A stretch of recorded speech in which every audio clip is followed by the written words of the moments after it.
മനുഷ്യ ചരിത്രത്തോളം പഴക്കമുള്ളതാണ് ഇസ്ലാഹിൻ്റെ ചരിത്രം. എന്താണ് ഇസ്ലാഹ് എന്ന് ഇതിനകം നിങ്ങൾ മനസ്സിലാക്കി കഴിഞ്ഞു.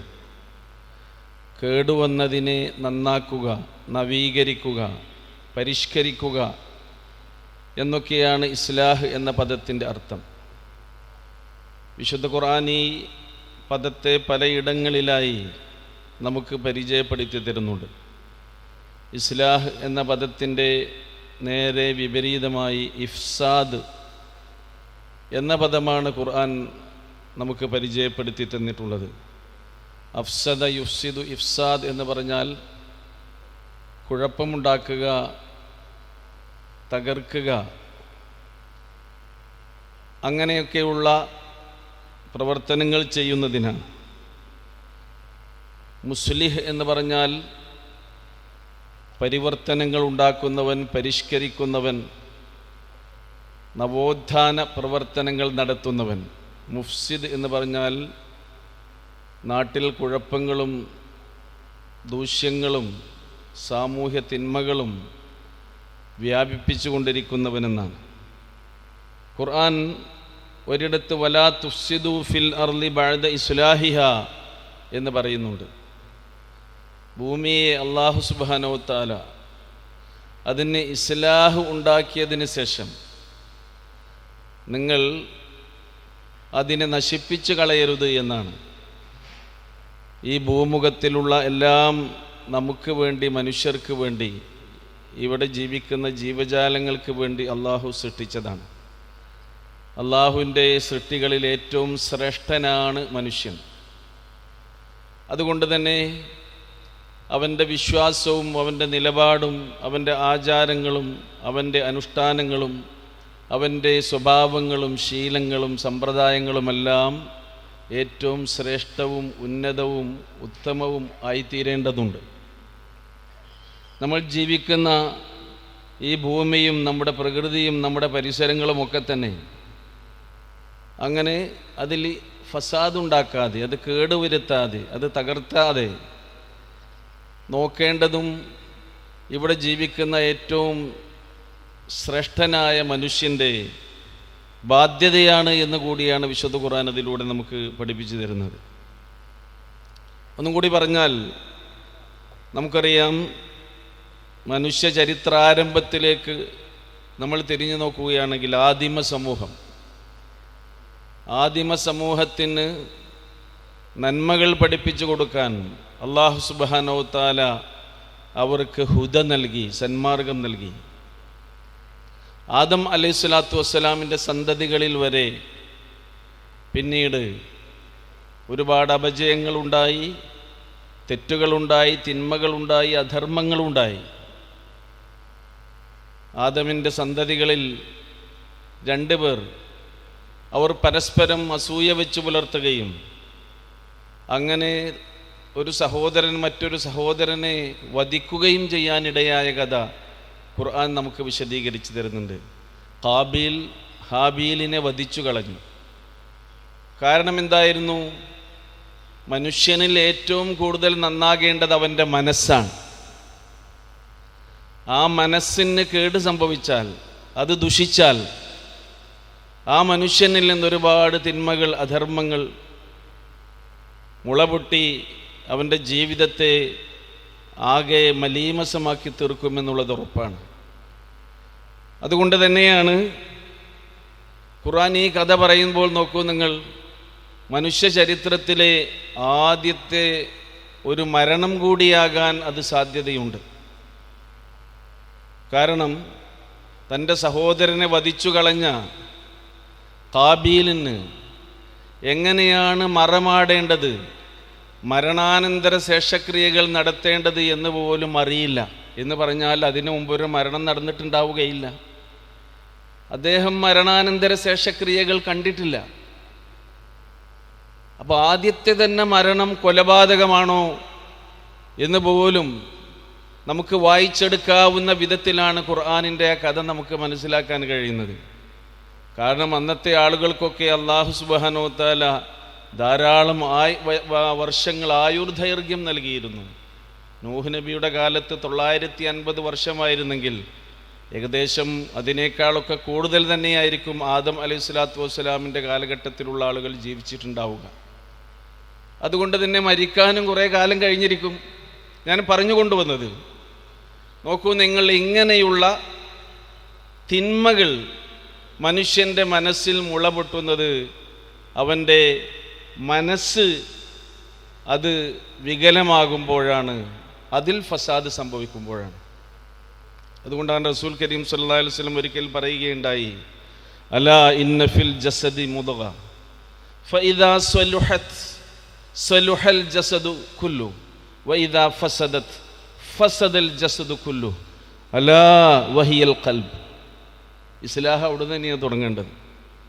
മനുഷ്യ ശരീരത്തിൽ ഒരു അവയവമുണ്ട്, അത് കേടുവന്നാൽ മനുഷ്യനാകെ കേടുവന്നു, ദുഷിച്ചുപോയി.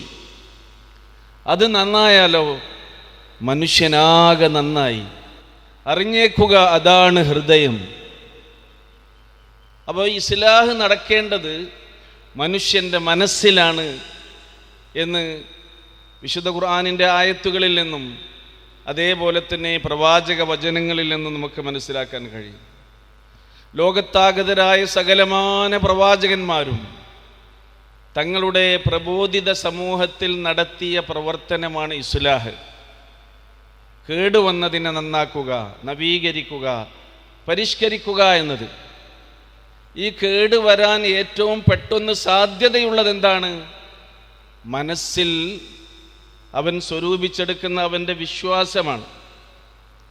വിശ്വാസത്തിൽ ഏറ്റവും വിശുദ്ധമായത് എന്താണ്?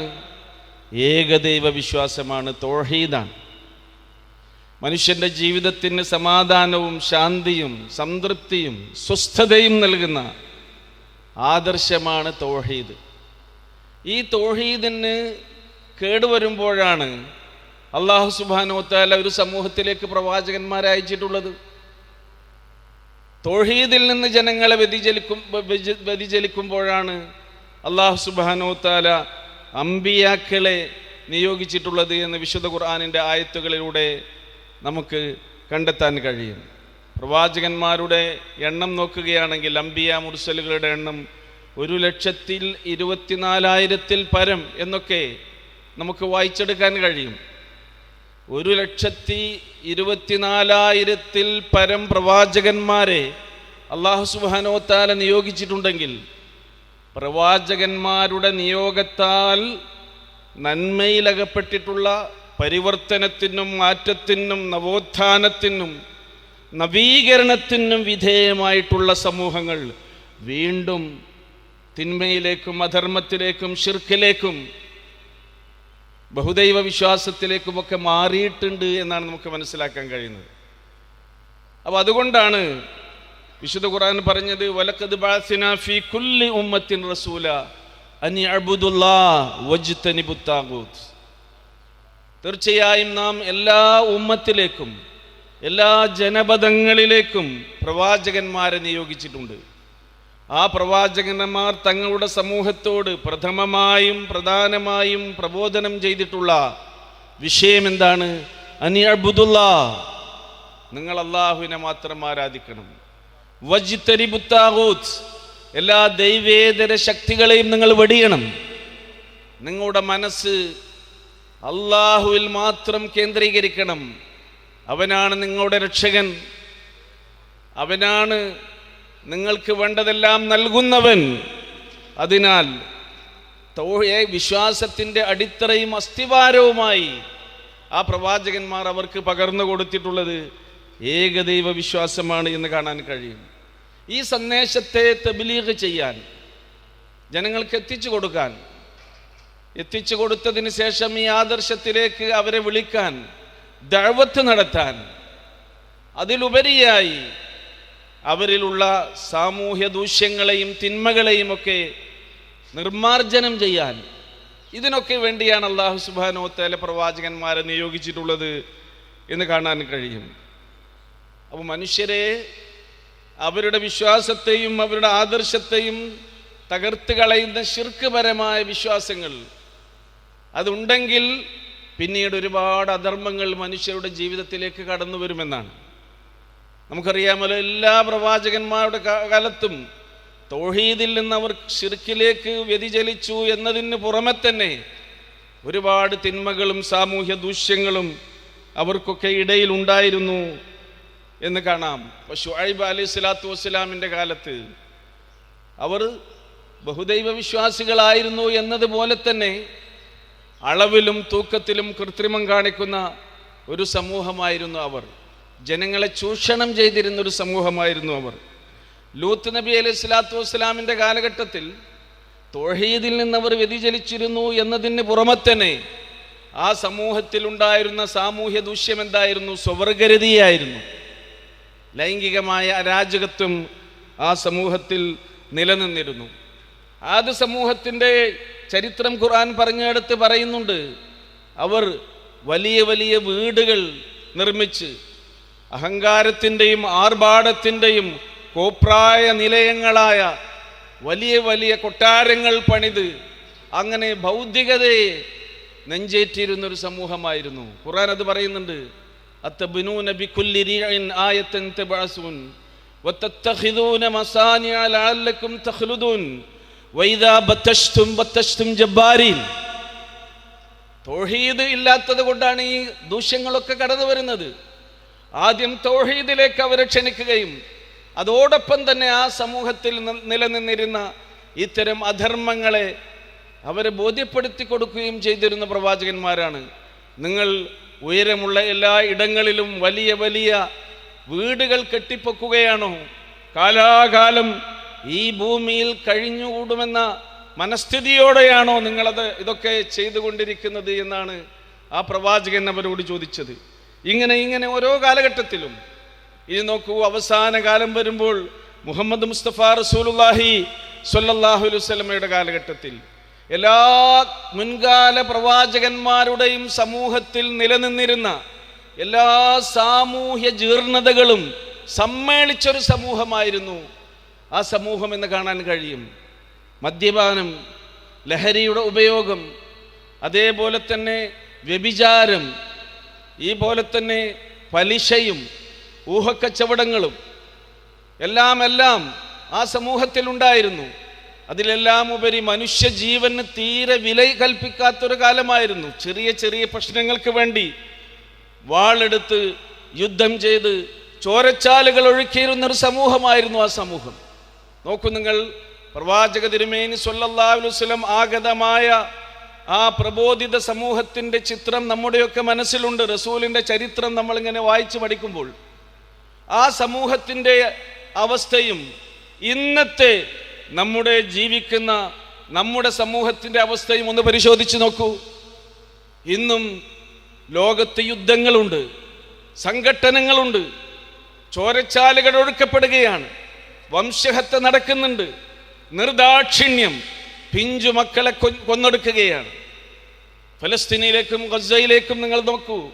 ലോകത്തിൻ്റെ ഒരു ഭാഗത്ത് മാത്രമല്ല യുദ്ധം, മനുഷ്യജീവനാണ് ഇന്ന് ലോകത്ത് ഏറ്റവും വിലയില്ലാത്ത വസ്തു എന്ന രീതിയിലേക്ക്, പഴയ കാലത്തിലേക്ക് തന്നെ മനുഷ്യൻ പോവുകയാണ്. ലൈംഗിക അരാജകത്വം, അതേപോലെ തന്നെ ലഹരിയുടെ ഉപയോഗം. റസൂൽ കരീം സ്വല്ലല്ലാഹു അലൈഹി വസല്ലം അത് അവിടെ പറയുകയുണ്ടായി, കുല്ലു മുസ്കിരിൻ ഹറാം. നിങ്ങൾക്ക് ലഹരി ഉണ്ടാക്കുന്ന എല്ലാ വസ്തുക്കളും, അത് ഖരരൂപത്തിലുള്ളതാകട്ടെ, ദ്രാവക രൂപത്തിലുള്ളതാകട്ടെ, വാതക രൂപത്തിലുള്ളതാകട്ടെ, അത് പ്രകൃതിദത്തമായി നിങ്ങൾ ഉണ്ടാക്കുന്നതാകട്ടെ, നിങ്ങളതല്ല അത് കെമിക്കൽ രൂപത്തിൽ ഉണ്ടാക്കുന്നതാകട്ടെ, എങ്ങനെയുള്ളതാണെങ്കിലും നിങ്ങളുടെ ബുദ്ധിയെ മരവിപ്പിക്കുന്ന, നിങ്ങളുടെ മനുഷ്യത്വത്തെ ഇല്ലായ്മ ചെയ്യുന്ന ഏത് വസ്തുവും അത് നിഷിദ്ധമാണെന്ന് പ്രവാചക തിരുമേനി സ്വല്ലല്ലാഹു അലൈഹി വസല്ലം നമ്മെ ബോധ്യപ്പെടുത്തുകയുണ്ടായി. ഖുർആനിൻ്റെ വചനങ്ങൾ നമുക്കറിയാം, ഞാൻ അതിലേക്ക് കടക്കുന്നില്ല. റസൂൽ കരീം സ്വല്ലല്ലാഹു അലൈഹി വസല്ലം അവരുടെ മനസ്സുകളിൽ ഇസ്ലാഹുണ്ടാക്കിയതിന് ശേഷം എന്താണ് ഇസ്ലാഹുണ്ടാക്കിയത്? പ്രവാചകനെ കുറിച്ച്, റിസാലത്തിനെ കുറിച്ച് പറഞ്ഞു കൊടുത്തു, അതേപോലെ തന്നെ ആഖിറത്തിനെ കുറിച്ച് പറഞ്ഞു കൊടുത്തു, തൗഹീദിനെ കുറിച്ച് പറഞ്ഞു കൊടുത്തു. ആദർശത്തിൻ്റെ, വിശ്വാസത്തിൻ്റെ അടിത്തറകളാണ് അങ്ങനെയാണ് മനുഷ്യ മനസ്സുകളിൽ ഇസ്ലാഹ് ഉണ്ടാക്കുന്നത്. ഇതവരോട് പറഞ്ഞപ്പോൾ അവർക്ക് അതിശയമായിരുന്നു. വഖാലൽ കാഫിറൂന ഹാദാ ശൈഉൻ അജീബ്, ഇത് അത്ഭുതകരമായ ഒരു കാര്യമാണല്ലോ എന്നായിരുന്നു അവർ പറഞ്ഞിരുന്നത്. ആ കാലഘട്ടത്തിലും ദൈവനിഷേധികൾ ഉണ്ടായിരുന്നു, നിരീശ്വരവാദികൾ ഉണ്ടായിരുന്നു, അതേപോലെ മതനിഷേധികളായ ആളുകൾ ഉണ്ടായിരുന്നു. അതുകൊണ്ടാണ് പ്രവാചകനെയൊക്കെ അവർ നിഷേധിച്ചത്. പരലോക നിഷേധികളായ ആളുകൾ ഉണ്ടായിരുന്നു. അതുകൊണ്ടാണ് ഈ തിന്മകളിലേക്ക് വീണ്ടും വീണ്ടും അവർ കയറി ചെന്നിട്ടുള്ളത്. അങ്ങനെ അവരിൽ നിന്നെല്ലാം, ആ വിശ്വാസത്തിൽ നിന്നെല്ലാം പ്രവാചക തിരുമേനി സല്ലല്ലാഹു അലൈഹി വസല്ലം അവരെ മോചിപ്പിച്ചു കൊണ്ടുവരികയുണ്ടായി. ആ റസൂൽ ഈ ലോകത്തിൻ്റെ മുഴുവൻ പ്രവാചകനാണ്, ലോകത്തിന് മുഴുവൻ കാരുണ്യമായ നിയോഗിതനായവനാണ്. പ്രവാചകൻ റഹ്മത്തുല്ലിൽ ആലമീനാണ്. അതേപോലെ തന്നെ കാഫത്തൽ ലിന്നാസ്, ഈ ഭൂമുഖത്ത് ജീവിക്കുന്ന മുഴുവൻ മനുഷ്യരുടെയും പ്രവാചകനാണ് റസൂലുള്ളാഹി സ്വല്ലല്ലാഹു അലൈഹി വസല്ലം. ആ റസൂൽ കൊണ്ടുവന്നിട്ടുള്ള വേദപുസ്തകം ഈ ലോകത്തിൻ്റെ പൊതുസ്വത്താണ്, ഈ ജനങ്ങൾക്ക് മുഴുവൻ ഉള്ളതാണ്. അലിഫ് ലാം റാ കിതാബുൻ അൻസൽനാഹു ഇലൈക ലിതുഖ്രിജൻ നാസ മിനൽ ദുലുമാതി ഇലൻ നൂർ ബിഇദ്നി റബ്ബിഹിം ഇലാ സിറാത്തിൽ അസീസിൽ ഹമീദ്.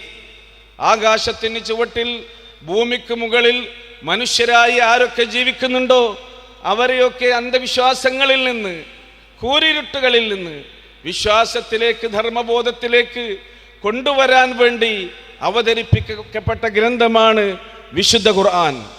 ഈ വിശുദ്ധ ഖുർആൻ നമ്മളെ കയ്യിൽ ഏൽപ്പിച്ചുകൊണ്ടാണ് പ്രവാചക തിരുമേനി സല്ലല്ലാഹു അലൈഹി വസല്ലം നമ്മളോട് ഇസ്ലാഹ് നടത്താൻ പറയുന്നത്. അവിടുത്തെ അന്ത്യോപദേശത്തിൽ പറയുകയുണ്ടായി, ബല്ലിഗു അന്നി വലോ ആയ, എന്നിൽ നിന്ന് വിശുദ്ധ ഖുർആനിലെ ഒരു സൂക്തം തന്നെയെങ്കിലും നിങ്ങൾ മറ്റുള്ളവരിലേക്ക് പറഞ്ഞു കൊടുക്കണം. ഈ ബാധ്യത ആർക്കാണ്? ഈ പറയുന്ന എനിക്കുണ്ട്, ഈ ശബ്ദം കേൾക്കുന്ന നിങ്ങൾക്ക് എല്ലാവർക്കുമുണ്ട്. ഞങ്ങൾക്ക് അങ്ങനെ പറയാൻ കഴിയില്ലല്ലോ എന്ന് വിചാരിക്കാൻ പറ്റുമോ? നമ്മൾ ഖുർആൻ പാരായണം ചെയ്യുന്നവരല്ലേ, പഠിക്കുന്നവരല്ലേ. നമ്മൾ ഖുർആൻ ഓതുമ്പോൾ നമ്മളോടാണ് ആദ്യം പറയുന്നത്, പിന്നെ നമ്മുടെ കുടുംബത്തിനോട് പറയുക, പിന്നെ നമ്മുടെ അടുത്തവരോട് പറയുക, മറ്റുള്ളവരിലേക്ക് എത്തിച്ചു കൊടുക്കുക ഈ സന്ദേശം. ഇത് തന്നെയാണ് തബ്ലീഗും ദഅവത്തും. അത് മുഖേന നടത്തപ്പെടേണ്ട നവോത്ഥാന പ്രവർത്തനമാണ്, പരിഷ്കരണമാണ് ശരിക്ക് ഇസ്ലാഹ്. സഹോദരങ്ങളെ, അതുകൊണ്ട് തന്നെ നമ്മൾ ഇത് നിരന്തരം ഏറ്റെടുത്ത് നടത്തുകയാണ്. റസൂൽ കരീം സല്ലല്ലാഹു അലൈഹി വസല്ലമയുടെ അന്ത്യോപദേശം കേട്ടിട്ടുള്ള സഹാബാ കിറാം റളിയല്ലാഹു അൻഹും അവർ പ്രവാചകന്റെ ഈ ആഹ്വാനം നെഞ്ചേറ്റിക്കൊണ്ട് ലോകത്തിന്റെ അഷ്ടദിക്കുകളിലും പരന്നൊഴുകി അവർ ഈ ഇസ്ലാഹ് നടത്തി. എവിടെയാണോ കേടുപാടുകൾ ഉള്ളത് അവിടെ നന്നാക്കിക്കൊണ്ട് വിശുദ്ധ ഖുർആനിന്റെ വെളിച്ചത്തിൽ, അതേപോലെ തന്നെ പ്രവാചക തിരുമേനി സല്ലല്ലാഹു അലൈഹി വസല്ലമയുടെ സുന്നത്തിന്റെ അടിസ്ഥാനത്തിൽ നവോത്ഥാനം നടക്കുക, ഇസ്ലാഹ് നടക്കുക പ്രമാണങ്ങളുടെ അടിസ്ഥാനത്തിലാണ്.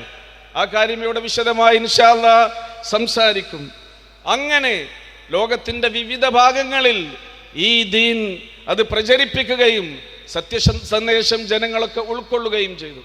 നമുക്കറിയാമല്ലോ, അമ്പിയാക്കളെ അയച്ചിട്ട് വീണ്ടും തെറ്റിലേക്ക്, അധർമ്മത്തിലേക്ക് തിരിച്ചുപോയ സമൂഹങ്ങൾ ഉണ്ടാകുമ്പോൾ റസൂൽ കരീം സല്ലല്ലാഹു അലൈഹി വസല്ലമക്ക് ശേഷവും ആ സമൂഹത്തിലും അതുണ്ടാകുമെന്നുള്ളത് ഉറപ്പാണ്. ഇനി ഒരു നബി ഇവിടെ വരികയില്ല, ഇനി ആകാശത്തിൽ നിന്നൊരു വഹി ഇറങ്ങുകയില്ല. അതുകൊണ്ടാണ് റസൂലുള്ളാഹി സ്വല്ലല്ലാഹു അലൈഹി വസല്ലം പറഞ്ഞത്, ലാ നബിയ്യ ബഅദി വലാ ഉമ്മത ബഅദകും, എനിക്ക് ശേഷം ഇനി ഒരു പ്രവാചകന്റെ നിയോഗം ഉണ്ടാവുകയില്ല, നിങ്ങൾക്ക് ശേഷം ഇനി ഒരു ഉമ്മത്ത് അതൊരിക്കലും രൂപപ്പെട്ടു വരികയില്ല. കാരണം ഒരു പ്രവാചകന്റെ കൂടെയാണ് ഒരു ഉമ്മത്ത് രൂപപ്പെട്ടു വരിക. നിങ്ങൾ അവസാനത്തെ ഉമ്മത്താണ്. നിങ്ങളെ ഒരു ബാധ്യത അല്ലാഹു സുബ്ഹാനഹു വ തആലയും പ്രവാചകനും ഏൽപ്പിച്ചിട്ടുണ്ട്. എന്താണ് ആ ബാധ്യത? വൽതകും മിൻകും ഉമ്മത്തുൻ യദ്ഊന ഇലൽ ഖൈർ വയഅ്മുറൂന ബിൽ മഅറൂഫി വയൻഹൗന അനിൽ മുൻകർ ഉലൈക ഹുമുൽ മുഫ്ലിഹൂൻ. നിങ്ങളിൽ നിന്നൊരു സംഘം, ഒരു വിഭാഗം, ഒരു സമൂഹം ഉണ്ടാകേണ്ടതുണ്ട്. എന്തിനു വേണ്ടി? യദ്ഊന ഇലൽ ഖൈർ, നന്മയായി എന്തൊക്കെ ഇവിടെയുണ്ടോ അതിലേക്ക് നിങ്ങൾ ജനങ്ങളെ ക്ഷണിക്കണം. അപ്പോൾ ജനങ്ങൾക്ക് നല്ല ജീവിതമുണ്ടാകും, അവർക്ക് ശാന്തി ഉണ്ടാകും, സമാധാനമുണ്ടാകും. മാത്രമല്ല നല്ല കാര്യങ്ങൾ നിങ്ങൾ അവരെ ഉപദേശിക്കണം, അവരോട് നിർദ്ദേശിക്കണം, അവരോട് കൽപ്പിക്കണം. അൽ അംറു ബിൽ മഅറൂഫ് വന്നഹ്യു അനിൽ മുൻകർ. ചീത്ത കാര്യങ്ങളിൽ നിന്ന് അവരെ നിങ്ങൾ പിന്തിരിപ്പിക്കണം, അവരെ നിങ്ങൾ വിലക്കണം, അവരെ നിങ്ങൾ വിരോധിക്കണം. അതിനൊരിക്കലും നിങ്ങൾ അവർക്ക് സപ്പോർട്ട് കൊടുക്കരുത്. ആ ഒരു ഉമ്മത്താണ് നമ്മൾ. ഈ ഉമ്മത്ത് ലോകാവസാനം വരെ ഈ ദൗത്യം നിർവഹിച്ചുകൊണ്ടിരിക്കണം. കാരണം അല്ലാഹു സുബ്ഹാനഹു വ തആല നമുക്ക് ഇറക്കി തന്നിട്ടുള്ള വിശുദ്ധ ഖുർആൻ, അതിൻ്റെ സംരക്ഷണ ഉത്തരവാദിത്തം അല്ലാഹു സുബ്ഹാനഹു വ തആല തന്നെ ഏറ്റെടുത്തിട്ടുണ്ട്. ഇന്നാ നഹ്നു നസ്സൽന ദിക്ർ വ ഇന്നാ ലഹു ലഹാഫിളൂൻ. നാം ആകുന്നു ഈ ഉത്ബോധന ഗ്രന്ഥം അവതരിപ്പിച്ചിട്ടുള്ളത്, നാം തന്നെ അതിനെ സംരക്ഷിക്കുക തന്നെ ചെയ്യുമെന്ന് അല്ലാഹു സുബ്ഹാനഹു വ തആല പറഞ്ഞിട്ടുണ്ടെങ്കിൽ നാം എത്ര സൗഭാഗ്യവാന്മാരാണ്, നമ്മൾ എത്ര അനുഗ്രഹീതരാണെന്ന് ആലോചിച്ച് നോക്കൂ സഹോദരങ്ങളെ. മുൻഗാമികളായ സമൂഹങ്ങൾക്കൊക്കെ അള്ളാഹു നൽകിയിട്ടുള്ള ഹുദ, മാർഗദർശനം, അത് അന്ന് ആ കാലഘട്ടത്തിൽ ജീവിച്ചിട്ടുണ്ടായിരുന്ന സ്വാർത്ഥംഭരികളായ ആളുകൾ, അതിൽ പണ്ഡിതന്മാരുണ്ട്, പുരോഹിതന്മാരുണ്ട്, അങ്ങനെയുള്ള ഭൗതിക നേട്ടങ്ങൾ കൊതിച്ച ആളുകളൊക്കെ വേദഗ്രന്ഥങ്ങളെ അവർ വെട്ടിത്തിരുത്തുകയും അതിനെയൊക്കെ തങ്ങളുടെ ഇച്ഛകൾക്കും ഇഷ്ടങ്ങൾക്കും അനുസരിച്ചുകൊണ്ട് അതിന് ദുർവ്യാഖ്യാനം ചെയ്യുകയും ചെയ്തു. അങ്ങനെ യഥാർത്ഥ വേദഗ്രന്ഥം അവരിൽ ഇല്ലാതായി. റസൂലിന്റെ മുമ്പ് അവതരിപ്പിച്ചിട്ടുള്ള ഈസാ അലൈഹി ഇസ്ലാമിൻ്റെയും മൂസാ അലൈഹി ഇസ്ലാമിൻ്റെയും വേദഗ്രന്ഥങ്ങൾ, ഇഞ്ചീൽ, തൗറാത്ത് പോലെയുള്ള ഗ്രന്ഥങ്ങൾ വരെ കൈകടത്തലുകൾക്ക് വിധേയമായി. അതിൻ്റെ ചരിത്രം ഖുർആൻ നമുക്ക് വിശദീകരിച്ചു തരുന്നുണ്ട്. ഖുർആൻ ഒരിക്കലും അങ്ങനെ ഒരു കൈകടത്തലിന് വിധേയമാകാത്ത വിധം അതിൻ്റെ സംരക്ഷണം അല്ലാഹു സുബ്ഹാനഹു വ തആല ഏറ്റെടുത്തിട്ടുണ്ട്.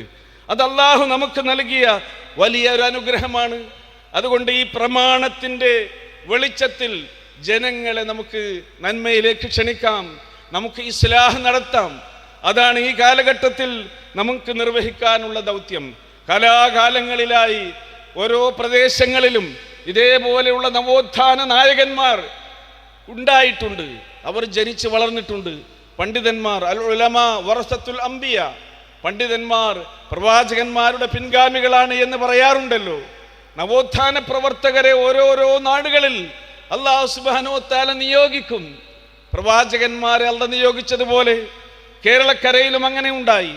കേരളക്കരയിൽ ഈ നവോത്ഥാന ചിന്ത ഉണ്ടായത് എവിടെ നിന്നാണെന്നോ, മിസ്റിൽ നിന്ന് ഈജിപ്തിൽ, അവിടെ സയ്യിദ് മുഹമ്മദ് അബ്ദുവും സയ്യിദ് റഷീദുർ റിലയും ഒക്കെ ആ കാലഘട്ടത്തിൽ അവിടെ നവോത്ഥാന പ്രവർത്തനങ്ങൾ നടത്തിയപ്പോൾ അവർ അവിടെ പ്രസിദ്ധീകരിച്ചിരുന്ന പ്രസിദ്ധീകരണത്തിന് വലിയ പ്രസക്തിയുണ്ട്. വക്കം മൗലവിയുടെ ഗ്രന്ഥം ഇവിടെ പ്രകാശനം ചെയ്യുകയുണ്ടായി. നോക്കൂ നിങ്ങൾ, എഴുത്തുകളും ലേഖനങ്ങളും പ്രസിദ്ധീകരണങ്ങളും അവിടെ അവർ പ്രസിദ്ധീകരിച്ചിരുന്ന അൽമനാർ എന്ന മാസിക കേരളക്കരയിലേക്ക് വന്നു. അത് വായിച്ച നമ്മുടെ പണ്ഡിതന്മാർ, ഉൽപ്പതിഷ്ണുക്കളായ ആളുകൾ അതിൽ നിന്ന് ആവേശം ഉൾക്കൊണ്ടുകൊണ്ടാണ് കേരളക്കരയിലുള്ള നവോത്ഥാന പ്രവർത്തനങ്ങൾ തുടങ്ങിയത്. അങ്ങനെ അൽമനാർ എന്ന തഫ്സീർ, സയ്യിദ് റഷീദ് റിള രചിച്ച അദ്ദേഹത്തിൻ്റെ തഫ്സീറാണത്. അത് വായിച്ച് അതിൽ നിന്ന് അവർ യഥാർത്ഥ വിശ്വാസത്തിൻ്റെയും ആചാരാനുഷ്ഠാനങ്ങളുടെയും സത്യാവസ്ഥ മനസ്സിലാക്കി. അതിവിടെ മലയാളത്തിൽ, നമ്മുടെ ഭാഷയിൽ, അറബി മലയാളത്തിൽ വരെ ഇവിടെ നമ്മൾ പ്രസിദ്ധീകരണങ്ങൾ ഇറക്കുകയുണ്ടായി. മക്തി തങ്ങളും അതേ സനാഉല്ലാ മക്തി തങ്ങളും വക്കം അബ്ദുൽ ഖാദിർ മൗലവിയും അതേപോലെ KM മൗലവിയും EK മൗലവിയും സീദി സാഹിബും മുഹമ്മദ് അബ്ദുറഹ്മാൻ സാഹിബും അങ്ങനെ തുടങ്ങിയ നവോത്ഥാന നായകന്മാർ കൊടുങ്ങല്ലൂർ പ്രദേശം കേന്ദ്രീകരിച്ചുകൊണ്ട് 1920കളിലാണ് ശരിക്ക് സംഘടിതമായ നവോത്ഥാന പ്രവർത്തനങ്ങളുടെ നീക്കം കേരളക്കരയിൽ തുടങ്ങിയത് എന്ന് ചരിത്രം അറിയാവുന്ന നമുക്കറിയാം. അത് നമ്മൾ പഠിക്കുകയും വേണം, വായിക്കുകയും വേണം. ഐക്യസംഘം അത് രൂപീകരിക്കുകയും അതിനുശേഷം പണ്ഡിതന്മാരുടെ സമ്മേളനങ്ങൾ വിളിച്ചു ചേർക്കുകയും കേരളക്കരയിൽ അന്ന് നിലനിന്നിരുന്ന എല്ലാ അന്ധവിശ്വാസങ്ങൾക്കും ആചാര വൈകൃതങ്ങൾക്കും പ്രമാണങ്ങളുടെ പിൻബലത്തിൽ ലേഖനങ്ങൾ എഴുതി പുസ്തകങ്ങൾ പ്രസിദ്ധീകരിച്ചുകൊണ്ട് പ്രസിദ്ധീകരണങ്ങളിലൂടെയൊക്കെ ജനങ്ങളെ ബോധവൽക്കരിച്ചു. ഇങ്ങനെയാണ് ഇവിടെ സമൂഹത്തിൽ മാറ്റങ്ങൾ ഉണ്ടായത്. ഈ മാറ്റത്തിൻ്റെ തുടരൊലികൾ കേരളക്കരയിൽ വീണ്ടും ഉണ്ടായി. അങ്ങനെ 1950കളിൽ ഇതൊരു സംഘടിതമായ ശക്തമായ നവോത്ഥാന പരിവർത്തന പ്രവർത്തനങ്ങളുടെ മുന്നേറ്റമായി തീരാൻ വേണ്ടി കേരള നേതൃത്വത്തിൽ മുജാഹിദീൻ എന്ന സംഘടന നമ്മൾ രൂപീകരിച്ചു. ആദ്യമായി രൂപീകരിക്കപ്പെട്ട സംഘടന പണ്ഡിതന്മാരുടെ സംഘടനയാണ്. കേരള ജംഇയ്യത്തുൽ ഉലമ എന്ന സംഘടനയാണ്. അന്ന് അതിൽ ഉൽപ്പതിഷ്ടുക്കളായ ആളുകളും യാഥാസ്ഥിക ചിന്താഗതി വെച്ച് പുലർത്തുന്ന ആളുകളുണ്ടായിരുന്നു. എല്ലാ ഉലമാക്കളും കൂടിയിട്ടുള്ള സംഘടനയായിരുന്നു ജംഇയ്യത്തുൽ ഉലമ. അന്ന് ഈ സംഘടന ഉണ്ടാക്കാൻ തന്നെ അവർ ഒരുമിച്ച് കൂടിയ സന്ദർഭത്തിൽ അവർ തന്നെ ചോദിച്ചിരുന്നു, നമുക്ക് സംഘടന ഉണ്ടാക്കാൻ എന്ത് ദലീലാണുള്ളത് എന്ന്. എന്ത് ദലീലാണ് സംഘടന ഉണ്ടാക്കാൻ? അപ്പോഴാണ് ബഹുമാന്യനായ ഇ കെ മൗലവി ആയത്തോതിയത്. ഞാൻ നിങ്ങളെ കേൾപ്പിച്ച ആയത്ത്, വൽതകും മിൻകും ഉമ്മത്തുൻ യദ്ഊന ഇലൽ ഖൈർ വയഅ്മുറൂന ബിൽ മഅറൂഫ് വയൻഹൗന അനിൽ മുൻകർ ഉലൈക ഹുമുൽ മുഫ്ലിഹൂൻ എന്നുള്ള ഈ ആയത്ത് ഇ കെ മൗലവി, നമ്മുടെ കേന്ദ്ര മർക്കസ് ദഅവയുടെ മുൻ സംസ്ഥാന പ്രസിഡന്റ്, അദ്ദേഹത്തിൻ്റെ ഉമ്മയുടെ ഉപ്പയായ വല്ലിപ്പയായ ഇ കെ മൗലവി, അദ്ദേഹമാണ് ഈ ആയത്ത് ആ സദസ്സിൽ ഓതിയത്. ഐക്യവിലാസം എന്ന ആ കൊടുങ്ങല്ലൂരിലുള്ള ആ വീട് കേന്ദ്രീകരിച്ചുകൊണ്ടായിരുന്നു അവരുടെ പ്രവർത്തനങ്ങളൊക്കെ നടത്തിയിരുന്നത്. ആ സന്ദർഭത്തിൽ സദസ്സിൽ നിന്ന് ഉലമാക്കൾ ചോദിച്ചത് എന്താണെന്നോ, അത് ഖുർആന്റെ ആയത്തല്ലേ, ദലീൽ എവിടെയെന്നാണ്. അപ്പൊ ദലീൽ എന്ന് പറഞ്ഞാൽ എന്താ? തെളിവ്. അപ്പോ പണ്ഡിതന്മാരുടെ കാലകളും കീലകളും ജുംഹൂറുൽ ഉലമാന്റെ ആറാവുകളും അതാണ് വേണ്ടത് ദലീലായിട്ട് എന്നാണ് അവര് മനസ്സിലാക്കിയത്. നോക്കൂ നിങ്ങൾ, എന്താ ഒരു അബദ്ധധാരണയായിരുന്നു. അങ്ങനെയുള്ള ആ മനസ്സിനെയാണ്, അതിലാണ് ആദ്യം ഇസ്ലാം ഉണ്ടാക്കിയത്. ദലീൽ എന്ന് പറഞ്ഞാൽ ഒന്നാമത്തെ പ്രമാണം വിശുദ്ധ ഖുർആനാണെന്നും രണ്ടാമത്തെ പ്രമാണം പ്രവാചക ചര്യയാണെന്നുള്ള ബോധം ഈ കേരളത്തിലെ മുസ്ലിം സാമാന്യ ജനങ്ങൾക്ക് പഠിപ്പിച്ചു കൊടുത്തത് ഈ പ്രസ്ഥാനമാണ്. ഇന്നെല്ലാവരും എന്ത് പ്രശ്നം ചോദിച്ചാൽ ഖുർആനിൽ തെളിവുണ്ടോന്നോ ചോദിക്കുക, റസൂലിന്റെ വല്ല ഹദീസും ഉണ്ടാന്നോ ചോദിക്കുക. എന്നാൽ ജുംഹൂറുൽ ഉലമാന്റെ അഭിപ്രായം ഉണ്ടോ, കാലയുണ്ടോ, കീലയുണ്ടോ എന്നല്ല ചോദിക്കുക. അങ്ങനെ ഒരു മനസ്ഥിതി ഉണ്ട്. പക്ഷേ ഇന്ന് ആ മനസ്ഥിതിയെ മാറ്റി അവിടെയും ഇഫ്സാദ് കടന്നു വരുന്നുണ്ട്. ഇൻഷാ അല്ലാഹ് അത് ഇവിടെ വിശദീകരിക്കപ്പെടും. ഞാൻ അങ്ങോട്ട് പ്രവേശിക്കുകയല്ല സഹോദരങ്ങളെ. അതുകൊണ്ട് ഇങ്ങനെയുള്ള ഒരു അവസ്ഥയിൽ നമ്മുടെ ദൗത്യം, നമ്മൾ നിർവഹിക്കേണ്ട ദൗത്യത്തിൻ്റെ പ്രാധാന്യം, അതിൻ്റെ ഗൗരവം, അത് മനസ്സിലാക്കാൻ വേണ്ടിയാണ് ഈ കാര്യം ഞാൻ ഇവിടെ ഉണർത്തിയത്. പ്രവാചക തിരുമേനി സല്ലല്ലാഹു അലൈഹി വസല്ലം പറഞ്ഞിട്ടുണ്ട്, ബദഅൽ ഇസ്ലാമു ഗരീബാ വസയഊദു കമാ ബദാ. ബദഅൽ ഇസ്ലാമു ഗരീബാ, അപരിചിതമായി കടന്നു വന്ന ദീനാണ് ഇസ്ലാം എന്ന് പറഞ്ഞാൽ, ഇസ്ലാം പ്രവാചക തിരുമേനി സല്ലല്ലാഹു അലൈഹി വസല്ലം അത് കൊണ്ടുവരുന്ന സന്ദർഭത്തിൽ അവർക്ക് അത് പറയുന്ന കാര്യങ്ങൾ അപരിചിതമായിരുന്നു. കാരണം അവർക്ക് പരിചിതമായത് എന്തായിരുന്നു? ബഹുദൈവാരാധനയാകുന്നു. അള്ളാഹുവിൽ അവർക്ക് വിശ്വാസമുണ്ടായിരുന്നു, പക്ഷേ അള്ളാഹു അല്ലാത്ത മറ്റു ഇലാഹുകളിലും അവർ വിശ്വസിക്കുന്നു. തൗഹീദിന്റെ കാര്യം ഇവിടെ വിശദീകരിക്കപ്പെടും. അവർക്ക് പരിചയമില്ലാത്ത വിശ്വാസങ്ങൾ എന്ന് പറഞ്ഞാൽ അവർക്ക് പരിചയമുള്ള അബദ്ധമായ വിശ്വാസങ്ങളെ തിരുത്തിക്കൊണ്ടാണ് ഇസ്ലാം കടന്നു വന്നത്. അവർക്ക് പരിചയമുള്ള ആചാരാനുഷ്ഠാനങ്ങളെ തിരുത്തിക്കൊണ്ടാണ് ഇസ്ലാം കടന്നു വന്നത്. ഇതല്ല യഥാർത്ഥ വിശ്വാസം, ഇതല്ല യഥാർത്ഥ അനുഷ്ഠാനങ്ങളും ആചാരങ്ങളും, ഇത് നിങ്ങളുടെ ശീലങ്ങളും ശൈലിയും സ്വഭാവവും ആകാൻ പാടില്ലാത്ത കാര്യങ്ങളാണ് എന്ന് പറഞ്ഞുകൊണ്ട് അപ്പോഴൊക്കെ അപരിചിതത്വം അവർക്ക് തോന്നി ഈ ദീന് കടന്നു വന്നപ്പോൾ. പിന്നെ റസൂല് പറഞ്ഞു, വസയഊദു ഗരീബാ, ഇങ്ങനെയുള്ളൊരവസ്ഥയിലേക്ക് ഇനിയും ഈ ഉമ്മത്ത്, ഈ സമൂഹം, മനുഷ്യ സമൂഹം അത് മാറിക്കൊണ്ടിരിക്കുമെന്നാണ്. എന്ന് പറഞ്ഞാൽ എന്താണ്? ഈ അന്ധവിശ്വാസങ്ങളിലേക്ക് തന്നെ അവർ തിരിച്ചു പോകും, അനാചാരങ്ങളിലേക്ക് അവർ വീണ്ടും മടങ്ങിപ്പോകും. അതുകൊണ്ടാണ് ഇസ്ലാഹിനെ കുറിച്ച് പറഞ്ഞെടുത്ത് പറഞ്ഞത്, ഇസ്ലാഹ് എന്ന് പറഞ്ഞാൽ ദീനിനെ ശരിക്ക് അത് ജനങ്ങൾക്ക് എത്തിച്ചു കൊടുക്കുക എന്നതാണ് ശരിക്ക്. അൽ ഇസ്ലാഹു ഇആദത്തുൻ നാസ് ഇല ദീനി സ്വഹീഹ്, ജനങ്ങളെ സ്വഹീഹായ ദീനിലേക്ക് തന്നെ മടക്കി കൊണ്ടുവരിക എന്നുള്ളതാണ്.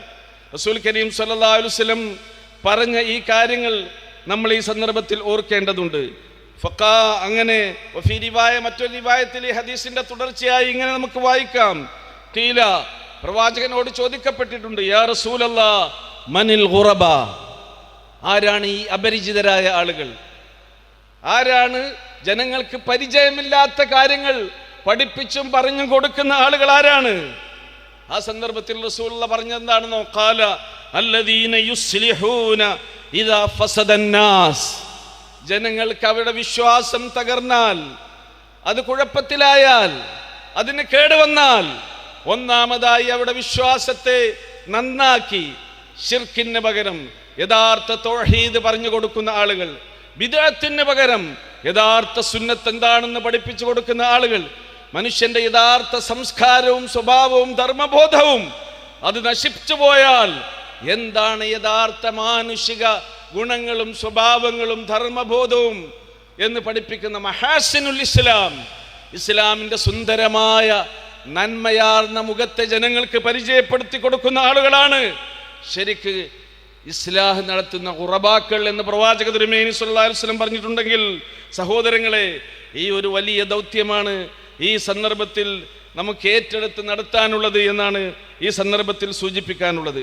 അതേപോലെ തന്നെ ഈ ദീനിന്റെ കാര്യത്തെ നമ്മൾ പ്രചരിപ്പിക്കുമ്പോൾ ഈ കാലഘട്ടത്തിൽ പ്രത്യേകം ശ്രദ്ധിക്കണം.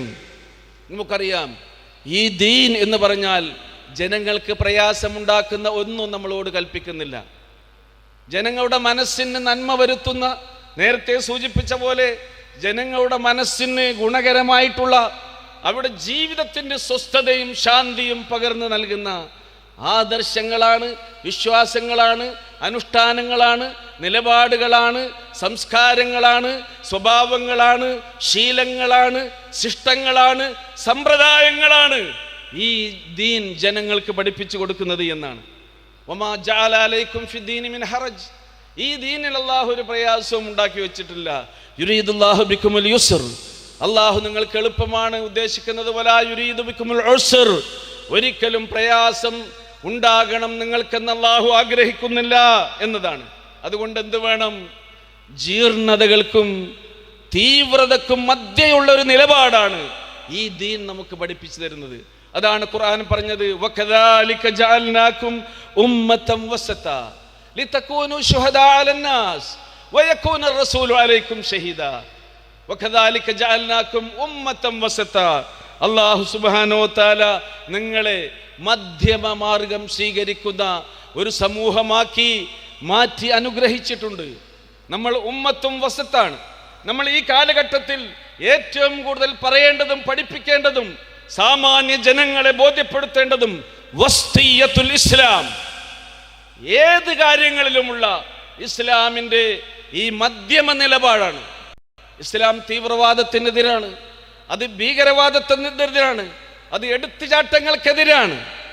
പ്രവർത്തനങ്ങളിലാകട്ടെ, വിശ്വാസങ്ങളിലാകട്ടെ, ആചാരങ്ങളിലാകട്ടെ, അനുഷ്ഠാന തീവ്രത ഒരിക്കലും ഈ ദീൻ പഠിപ്പിക്കുന്നില്ല. എത്ര ലളിതമാണ് ആ കാര്യങ്ങളൊക്കെ നിങ്ങൾ പരിശോധിച്ചു നോക്കൂ. അങ്ങനെ ഒരു വസ്തിയത്ത് നിങ്ങൾ നിലകൊള്ളണമെന്നാണ് റസൂലുള്ളാഹി പറഞ്ഞു. ഇന്ന ദീന യുസ്ർ, നിശ്ചയമായും ഈ ദീൻ ലളിതമാണ്. വലൻ യുശാദ്ദ ദീന ഇല്ലാ ഗലബഹു, ലളിതമായി അള്ളാഹു പഠിപ്പിച്ചതെന്ന ഈ ദീനിനെ ആരെങ്കിലും പ്രയാസമുള്ളതാക്കി തീർത്താൽ, അത് കർക്കശമാക്കി തീർത്താൽ, അതിനെ തീവ്രതയോടുകൂടി അവതരിപ്പിച്ചാൽ അത് ആ ദീൻ പരാജയപ്പെടുത്തുകയാണ് ചെയ്യുക. ദീനിലൂടെ വിജയിക്കാൻ അവർക്ക് കഴിയില്ല. അതുകൊണ്ട് ഫസദ്ദിദു വഖാരിബു വഅബ്ശിറു. ഫസദ്ദിദു, നിങ്ങൾ നേരെയുള്ള വഴി സ്വീകരിക്കുക, സിറാത്തുൽ മുസ്തഖീം, ഖുർആനിന്റെ വഴി, റസൂലിന്റെ വഴി. വഖാരിബു, നിങ്ങൾ മധ്യമ മാർഗം സ്വീകരിക്കുക. വഅബ്ശിറു, അങ്ങനെ നിങ്ങൾ എപ്പോഴും സന്തുഷ്ടിയുള്ളവരാവുക. വഅബ്ശിറു, ജനങ്ങൾക്ക് സന്തുഷ്ടി പകരുക, നിങ്ങൾ സന്തുഷ്ടരായി ജീവിക്കുക. അതിനു വേണ്ടിയാണ് ദീൻ. ദീനിനെ കൊണ്ട് മനുഷ്യൻ ഞാൻ ദീനിയാണ് എന്ന് പറഞ്ഞ് ആകെ ബേജാറായി ബലം പിടിച്ച് നടക്കുന്നൊരവസ്ഥകൾ ആലോചിച്ച് നോക്കൂ. നിങ്ങൾ സന്തോഷത്തോടെ സന്തുഷ്ടരായി മറ്റുള്ളവർക്ക് സമാധാനവും സന്തുഷ്ടിയും പകർന്നുകൊണ്ട് ജീവിക്കുക. അതുകൊണ്ട് അവസാനമായി എനിക്ക് ഉണർത്താനുള്ളത്, ഈ നവോത്ഥാന പ്രവർത്തനങ്ങൾ, ഈ പരിഷ്കരണ പ്രവർത്തനങ്ങൾ വിശുദ്ധ ഖുർആനിന്റെയും തിരുസുന്നത്തിന്റെയും അടിസ്ഥാനത്തിൽ അഭംഗുരം, അനുസ്യൂതം നമുക്ക് ഏറ്റെടുത്ത് നിർവഹിക്കേണ്ടതുണ്ട്. അതിനു വേണ്ടിയാണ് നമ്മുടെ ഈ പ്രസ്ഥാനവും സംഘടനയും മുന്നോട്ട് പോയിക്കൊണ്ടിരിക്കുന്നത്. നിങ്ങളുടെ പ്രാർത്ഥനയുണ്ടാകണം, നിങ്ങളുടെ സഹായങ്ങൾ ഉണ്ടാകണം. അല്ലാഹു സുബ്ഹാനഹു വ തആല നമ്മിൽ ഏൽപ്പിച്ചിട്ടുള്ള മഹത്തായ ഈ ദൗത്യം നമ്മുടെ മരണം വരെ നിർവഹിക്കാൻ തൗഫീഖ് നൽകി അനുഗ്രഹിക്കുമാറാകട്ടെ എന്ന് പ്രാർത്ഥിച്ചുകൊണ്ട് എൻ്റെ വാക്കുകൾ ചുരുക്കുകയാണ്. നമ്മിൽ നിന്ന് മരണപ്പെട്ടു പോയ പണ്ഡിതന്മാർ, ഇതിന് നേതൃത്വം നൽകിയ ആളുകൾ, അതേപോലെ തന്നെ ഈ കേരളത്തിന് പുറത്തുള്ള ആളുകൾക്കുമൊക്കെ സത്യത്തിൻ്റെ വെളിച്ചം എത്തിച്ചു കൊടുത്ത ആളുകൾ, അല്ലാഹു സുബ്ഹാനഹു വ തആല അവർക്ക് മഗ്ഫിറത്തും മർഹമത്തും നൽകി അനുഗ്രഹിക്കുമാറാകട്ടെ. അവരെയും നമ്മെയും അവൻ്റെ ജന്നാത്തുൽ ഫിർദൗസിൽ ഒരുമിച്ച് കൂട്ടി അനുഗ്രഹിക്കട്ടെ. റബ്ബനാ തഖബ്ബൽ മിന്നാ ഇന്നക അൻതസ് സമീഉൽ അലീം വതുബ് അലൈനാ ഇന്നക അൻതത് തവ്വാബുർ റഹീം വസല്ലല്ലാഹു തആല അലാ ഖൈരി ഖൽഖിഹി മുഹമ്മദിൻ വഅലാ ആലിഹി വസഹ്ബിഹി അജ്മഈൻ.